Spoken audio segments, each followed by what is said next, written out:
दोस्तों ये कहानी एक ऐसे बावले चर्ची स्मैकी बोने आदमी की है जो कि एक झांट सा बच्चा बनकर एक घर में आ जाता है और अपनी अडॉप्टेड माँ को ही स्वाद चखा देता है, यानी भटाभट भटाभट भटाभट भटाभट कर डालता है। और इसके साथ साथ ये झोपड़ी का अपनी माँ की सहेलियों को भी रगड़ देता है। तो चलिए देखते हैं इस बोने आदमी के कर्म कांड को। और हाँ भाई, ना कोई लाइक ना कोई कमेंट, और आप वीडियो भी नहीं देख रहे हो, क्या बात है। खैर सपोर्ट करो यार, सब्सक्राइब भी कर दो यार। और हाँ, अगर सब कुछ विद शायरी के साथ खुल्लम खुल्ला देखना है तो टेलीग्राम पर हमारे चैनल पर ज्वाइन हो जाओ। 1 के मेंबर होते ही पहली वीडियो आएगी। मजा ना आए तो कह देना, लिंक आपको नीचे डिस्क्रिप्शन बॉक्स में मिल जाएगा। मूवी की स्टार्टिंग एक जेल में इसी झोपड़ी के बोने आदमी के साथ होती है, जिसके खौफ से जेल के सारे कैदी मूत देते हैं। फिर थोड़ी देर बाद 2 पुलिस ऑफिसर आते हैं और उससे कहते हैं, ओ मुट्ठी वारदात, आज तेरा यहाँ से बाहर निकलने का टाइम आ गया है। जेल से बाहर आते ही हम इस मुट्ठी वारदात को देखते हैं, जिसकी लंबाई 2 फुट भी नहीं होती है और चौड़ाई की तो बात ही मत पूछो। अबे भाई, इसके कांड देखना आगे। वहीं जेल के बाहर हम इस मुट्ठी वारदात के जिगरी यार काले भसांड को देखते हैं, जो उसे लेने आया था। रास्ते में मुट्ठी वारदात उससे कहता है, अबे झोपड़ी के, मुझे अब पैसे कमाने हैं, तू मुझे कोई जॉब बता। तो इस पर काला भसांड बोलता है, अबे भाई, तुझे जॉब करने की कोई नीड नहीं है। मेरे पास एक ऐसा काम है जिसे करने पर हमें $1 मिलियन मिलेंगे और उसके बाद तो हम माला माल हो जाएंगे। अब इतने सारे पैसों की रकम को सुनकर मुट्ठी वारदात एक झटके में रेडी हो जाता है। चल भाई, अभी करके आते हैं। दूसरी तरफ हम एक कपल को देखते हैं, जिसमें हस्बैंड का नाम काला चूचा और वाइफ का नाम काली बाई होता है, जो कि एक रेस्टोरेंट में बच्चे के लिए झगड़ा कर रहे होते हैं, क्योंकि काला चूचा के पास वो पावर ही नहीं होती है जिससे वो काली बाई को माँ बना सके। इसी वजह से वो दोनों काफ़ी दुखी उदास रहते हैं। वहीं दूसरी तरफ वो काला भसांड मुट्ठी वारदात को एक ज्वेलरी की शॉप के पास ले जाता है और कहता है, हमें यहाँ से एक हीरे को चुराना है। ये सुनते ही मुट्ठी वारदात काले भसांड में खींच के रैपट मारता है, अबे बहन के घोड़े, अभी अभी मैं जेल से बाहर निकला हूँ और तू आज ही मेरे पिछवाड़े पर बुलडोजर चला के मुझे फिर से जेल भिजवाने वाले काम कर रहा है। लेकिन काले भसांड की इतनी रिक्वेस्ट पर मुट्ठी वारदात मान जाता है। फिर वो दोनों उसी शॉप के अंदर चले जाते हैं, जहां उसने मुट्ठी वारदात को एक बैग के अंदर डालकर पैक कर रखा था। इसके बाद काला भसांड शॉप के मैनेजर के पास जाता है और उसे अपनी बातों में फंसा लेता है।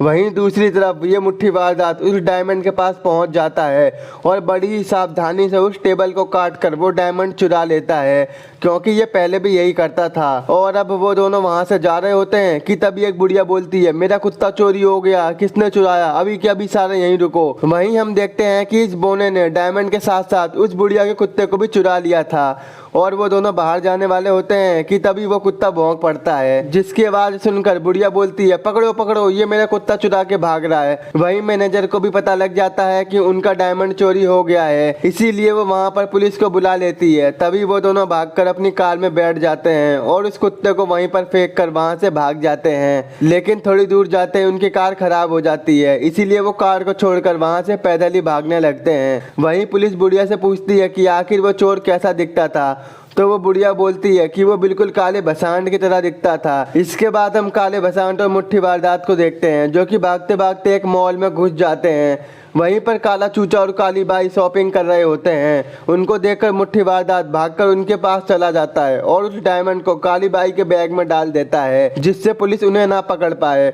और किसी और को पकड़ ले। इसके बाद हम काला चूचा और काली बाई को देखते हैं, जो अपने घर वापस आ जाते हैं और वहां पर उनके पीछे पीछे काला भसांड और मुट्ठी वारदात भी आ जाते हैं और वो दोनों प्लान बनाते हैं कि किसी भी तरह से उन्हें वो डायमंड चुराना ही पड़ेगा। तभी काले भसांड को एक आइडिया आता है, वो मुट्ठी वारदात को एक छोटा बच्चा बनाकर वहां जाने को कहता है, जिससे वो उस डायमंड को वापस ला सके।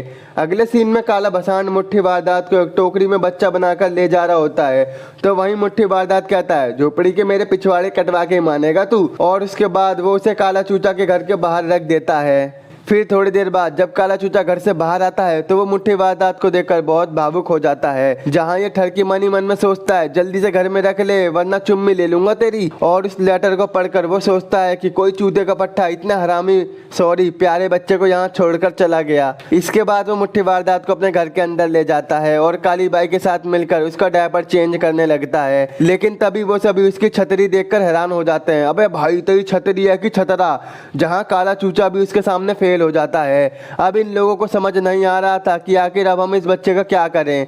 इसीलिए काली बाई चाइल्ड केयर वालों को कॉल करती है ताकि वो लोग यहाँ आकर इसे ले जाएं। लेकिन आज चाइल्ड केयर वालों की छुट्टी होती है, इसीलिए उसे वहाँ से कोई जवाब नहीं मिलता। इसके बाद काली बाई पुलिस को कॉल करती है, जिसे सुनकर मुट्ठीबाज दांत की फटके 80 हो जाती है। क्या करूं क्या करूं क्या करूं, और वो जोर जोर से रोने का बहाना करने लगता है, जिससे उन्हें लगता है कि इसे भूख लगी है। उसी रात काली बाई मुट्ठीबाज दांत को सुलाने आती है और उसके पेट में गुलगुली करने लगती है। इसके बाद तो मुट्ठीबाज दांत काली बाई को अपना गन्ना पिलाने की पूरी कोशिश करता है, लेकिन तभी वहाँ पर काला चूचा आ जाता है, जिससे मुट्ठीबाज दांत का प्लान चौपट हो जाता है। अगले दिन हम देखते हैं कि मुट्ठीबाज दांत से मिलने काली बाई की कुछ सहेलियां आई थीं।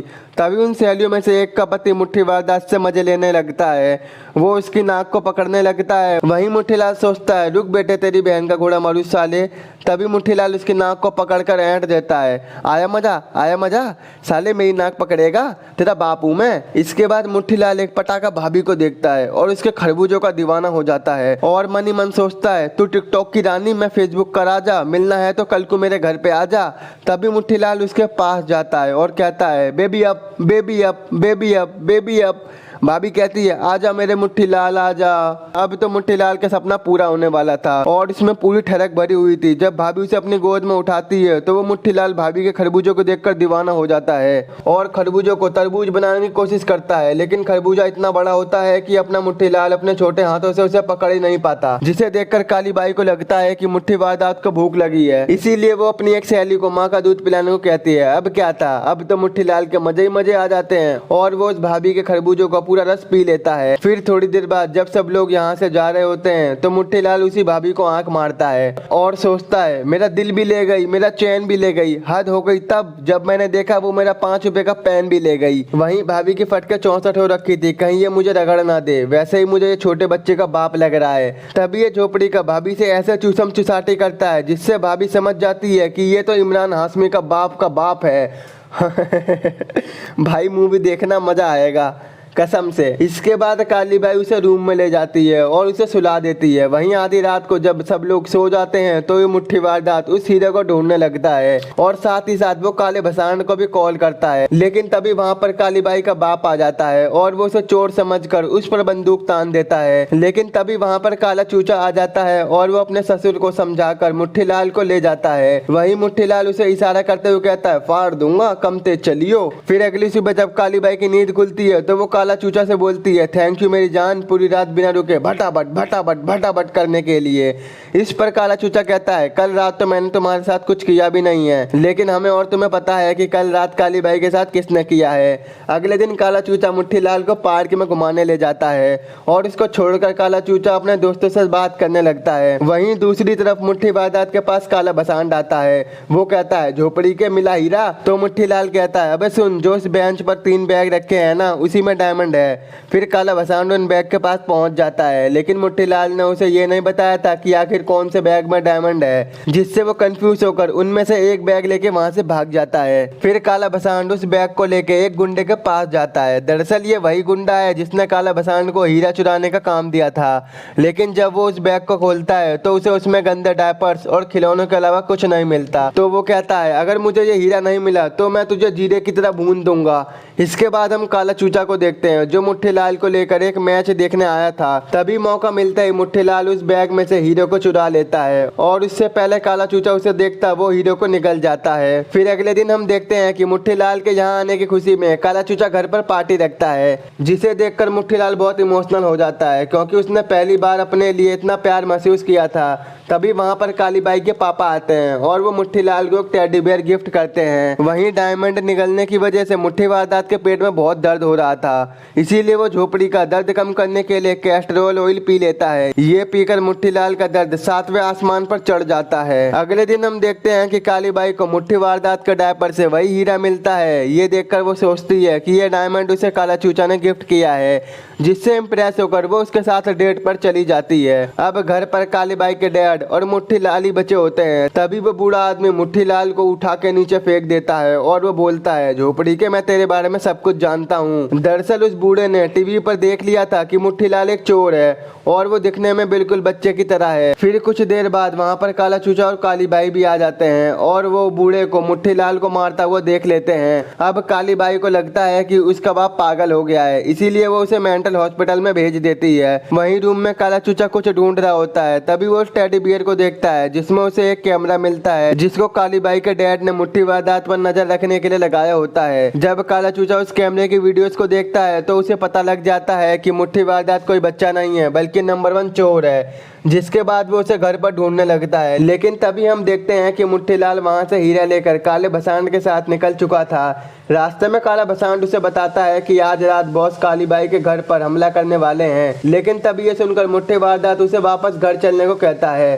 क्योंकि वो काला चूचा से इमोशनली घुल मिल चुका था और वो उसे ऐसे ही मरने के लिए नहीं छोड़ सकता था। दूसरी तरफ घर पर वो गुंडों का बॉस आ जाता है जो कि काला चूचा के पास आकर उसे डायमंड के बारे में पूछने लगता है, लेकिन उसको इसके बारे में कुछ भी नहीं पता होता। वहीं वो काला चूचा को मारने वाला होता है कि तभी वहां पर मुट्ठी वारदात आ जाता है और वो अपने बॉस और उसके साथियों को भर भर के मारता है। थोड़ी देर बाद वहां पर पुलिस आ जाती है और वो उन गुंडों को वहां से ले जाती है। फिर हम देखते हैं कि मुट्ठीलाल रोते हुए घर छोड़कर जा रहा होता है, लेकिन तभी काला चूचा उसे जाने से रोक लेता है और ये सीन बहुत इमोशनल होता है। फिर इसके कुछ दिनों बाद हम देखते हैं कि काली बाई को एक लड़का हुआ है जो कि दिखने में बिल्कुल मुट्ठी वारदात की तरह होता है और यहीं पर इस मूवी का एंड हो जाता है।